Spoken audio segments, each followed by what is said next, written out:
Hello and welcome back to another Warcraft video. So this time I'm going to be talking about Ashran, but not Blizzard's version, my version.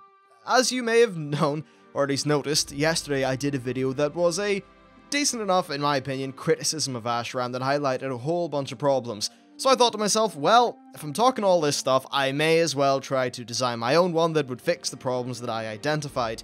And this is essentially the purpose of this video. Now, just two little things to say before we get into the video mainly. First of all, Ashran is shared between multiple servers, meaning that you can basically be sure that factions will be balanced and that there will be enough players. And then I also want to say that a few of the things that I'm suggesting sort of sound a little bit like some of the things that Blizzard were talking about during BlizzCon, in as far as there being forts and siege vehicles. So I have no idea if this is similar in any way to their original Ashran design, but certainly, perhaps they ended up paring a few things back in order to get the final in-game version. Anyway, so first of all, the key objectives of this design are, well, something that I should highlight. So first of all, objective number 1 is to ensure that there is always a goal to fight for that is rewarding, and that all beneficial gameplay on the island is going to help your faction's goals, i.e. nothing feels pointless to the player.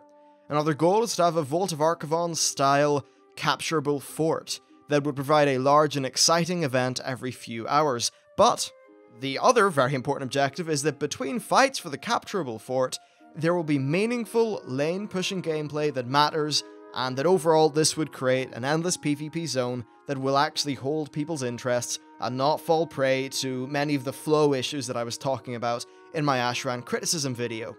Now, one thing that's also just worth saying at the minute is that currently bonus objectives in Ashran are a bit dull because the lane pushing gameplay in Ashran doesn't really matter. What you want is to have a major reward for winning and then still have the endless gameplay. Right now it's just endless without the big reward, and it just kind of feels a little bit crappy. And I mean reward in terms of in-game things as well as in terms of a really epic experience. And that's what I think a big siege battle gives the player. So, with the key objectives outlined, let's talk about the map itself. Now, this, if this was to be a real thing, then this version would not even be alpha. This is an early design that would likely need a lot of iteration, changes, and testing before it would completely fulfill the goals that I outlined. Anyway, so like Ashran, this is a large island with a faction base on either side. The key difference is that in this version of Ashran, well, it's a lot longer, and there's a big old fort in the middle. Now, this fort can be captured every 2 hours, a little bit like Wintergrasp. And after a faction has captured the fort, they will hold it, granting access for 2 hours or whatever to a Vault of Archivon style miniature raid.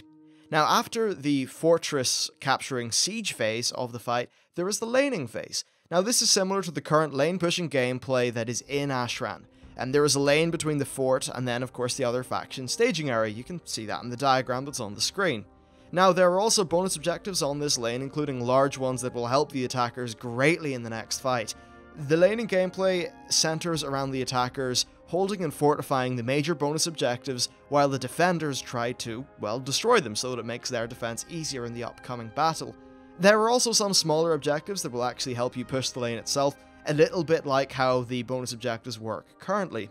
Now, of course, balance is extremely important, and the lane phase would actually be perfectly balanced, in a way, other than, one faction having better players. Any bonus objectives between the main fort and the base of the faction who owns the fort would be deactivated, essentially meaning that the battle would shift forwards. I just think that's very important, because obviously if you owned the main fort and you could just walk backwards and sort of collect some of the objectives on your side of the map, then it would just be broken. Now, with all this said, let's just reevaluate this stuff in terms of the design. So, one of the things I said is that this was to provide a main objective that feels rewarding, i.e. the fort and the miniature raid, and it was also to ensure that the endless lane phase felt rewarding and felt like you were actually trying to accomplish something. This is of course accomplished by having the objectives in the laning phase aid you in the siege phase. Okay, so now that the map has sort of been looked at, let's talk about the laning phase itself. This is the endless part of the battle, and I'm not sure if the map would start off with nobody owning the fort or something like that. I mean, perhaps once in a while the fort could just be reset by, say, ogres capturing it, and both teams would try to rush at the fort and capture it in the middle or something. Not 100% sure, but what we do know is the vast majority of battles would be fought, with one group controlling the fort and the other one pushing towards it from their faction hub. Now, as I said, the fort is attackable every few hours, and it is akin to a Winter Grasp style thing. And if you need a lore reason to explain this, just say that maybe there's an artifact in the fort that creates a magical shield that lasts every 2 hours, and every half an hour that thing shuts off and has to be repowered, which of course grants you the time to attack the base. Anyway, enough of that stuff, let's talk about the laning phase. So it's going to involve the faction who owns the fort pushing towards the faction who does not own the fort. So let's say the Horde owns the fort. Their job in the laning phase would be to push the Alliance back to the staging area, capture the minor bonus objectives to help them on the lane, but then also to capture the major bonus objectives to make the Alliance's upcoming attack on the fort even harder, and then finally, of course, to just attack their staging ground. Now, like in the current Ashran, if the Horde were, say, sacking the Alliance's staging ground, it's the sort of thing that would last for a few minutes and then would be put to an end by a wave of elite guards, because at the end of the day, one thing that we don't want is griefing, because griefing just sucks. Now let's talk about the lane itself. So waves of decently powerful NPCs will spawn and fight on the lanes. The more players, the less NPCs, and the less players, the more NPCs. That means that it always feels sort of crowded and busy, but in a way that means the NPCs never really are the overbearing factor. Now, NPCs will prefer to attack other NPCs rather than players. This is just so that PvP combat is not really messed up. However, clearing out the opponent's NPCs will of course be beneficial, because, you know, if you have more alive NPCs pushing the lane than they do, then it's going to help you out. Now, there are actually towers on the lane. There are 5 towers. 2 on the side of the faction with the fort, and 2 on the side of the faction who does not own the fort. Now, of course, the towers that are on the side of the fort would just be ogre themed, and they would be controlled by whoever controls the fort. And then, of course, the towers outside the Alliance base would be Alliance themed, and the towers outside the Horde base would be Horde themed. Now, what's also pretty cool about my 5-tower system is that there is a tower right bang in the middle of the lane. This could perhaps be a slightly larger tower, and what this tower would accomplish is it would essentially help you secure the lane and secure the route to the major bonus objective, which of course is something that you really do want to capture. Now, these would be enterable and capturable like Alteric Valley Towers, however I am aware that it would be really bad with say 20 people crowded in the top floor of a tower, so we'd have to design around that. Perhaps you could have a capture point on top of the tower, and then also have a capture point outside of the tower, and then maybe if you own the tower, friendly archers would rain down fire arrows on the enemy, which could either do damage or perhaps just do damage and leave a small AoE like the Galakras archers. But essentially, there are towers which matter in this version. Now then, let's talk about the bonus objectives. So the smaller ones would be simple enough. Things like, say, the Ogre King, which is already implemented in the Blizzard version. There could be maybe a mining event or something like that, where you could capture ore, and whoever would win would be able to fire off a volley of cannons using the ore. So, some bollocks like that. There could be an AoE power buff, so maybe one person could get the buff, and it would maybe make people within a 10 or 20 yard radius even more powerful. There could be a capturable anti-personnel vehicle, so something like what's currently in the, what's called the Isle of Thingy? That battleground they added in Wrath of the Lich King. You could even do something like, say, capturing an oil field to fuel fighters, which could do a strafing run over the lane. Basically, lots of things that are not massive, but do have a sizable impact on the laning gameplay. Players who capture them will be rewarded, however, ultimately they will help you get the large bonus objective, and capturing the large bonus objective would entail a pretty decent reward, but it would take a decent amount of time and a good bit of effort to capture it. Now, let's talk about the large bonus objective. So this is something very powerful, and it would not be particularly useful during the laning phase. At all, really. Now, what this is going to do is add purpose to the endless part of the laning gameplay. So right now, the lane stuff doesn't really matter. However, with this system having a large and powerful bonus objective, things would actually matter. Now, this bonus objective would be key in the actual siege phase of the fight that I'll talk about later.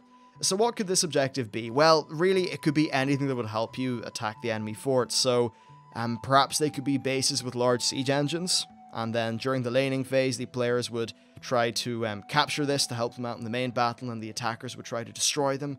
And maybe they could be large catapults or blade throwers, which could aid in the attack. Basically, anything that would help you destroy the fucking fort. So then, just in summary, the laning phase is about 2 hours long. Players fight in this lane, they try to push the various sides of the map, and ultimately they want to capture these major bonus objectives, which will have a meaningful impact on the upcoming siege. Now, speaking of the siege, let's talk about the feckin' siege. So this would function similar to the Wintergrasp fight. During this phase, the bonus objectives would not be active, bar the major ones if they were captured by the attacking faction. Now, the attackers would use, say, siege engines, bombs, and maybe even their characters could use things like grappling hooks and siege towers to get into the opponent's fort. Of course, the old-fashioned way of busting down the door with a bloody tank works as well. Now, once inside, they would have to push the defenders out and capture the keep.